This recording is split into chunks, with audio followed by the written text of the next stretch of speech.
घरमा pregnancy test गरिराख्नु भएको छ र टेस्ट किटको लाइन देखेर कन्फ्युज हुनुहुन्छ भने अब हेर्नुहोस् टेस्ट किटको रिजल्ट कसरी इन्टरप्रेट गर्ने। प्रेग्नेन्सी टेस्ट किटमा दुईवटा लाइन हुन्छ, सी र टी।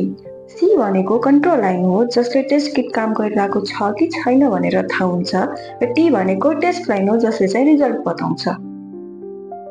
यदि सीमा मात्र लाइन देखिएको छ भने यो नेगेटिभ हो, यसको मतलब तपाईँ प्रेग्नेन्ट हुनुहुन्न।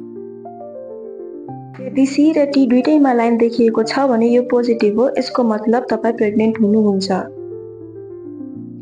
इफ टेस्ट लाइन यसरी धमिलो देखिएको छ भने एचसिजी हर्मोनको कमीले गर्दा हुन सक्छ। त्यसैले तपाईँले 8 देखि 10 दिनपछि फेरि टेस्ट गर्न पर्ने हुन्छ।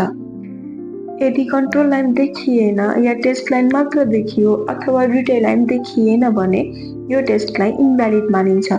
यस्तो भएमा तपाईँले नयाँ किटको प्रयोग गरेर फेरि परीक्षण गर्नुपर्ने हुन्छ। यदि टेस्ट किटमा रिजल्ट नेगेटिभ आएको छ र अझै तपाईँको महिनावारी सुरु भएको छैन भने हेलचेक्राइ नगर्नुहोस्। यस्तो अवस्थामा गाइनोकोलोजिस्टसँग सल्लाह लिन आवश्यक हुन्छ। तपाईँको शारीरिक स्वास्थ्यको ख्याल राख्न क्लिनिक 1मा अनुभवी विशेषज्ञहरूसँग सल्लाह लिनुहोस्। तपाईँको चिन्ताको जवाफ पाउन आज नै अपोइन्टमेन्ट बुक गर्नुहोस्।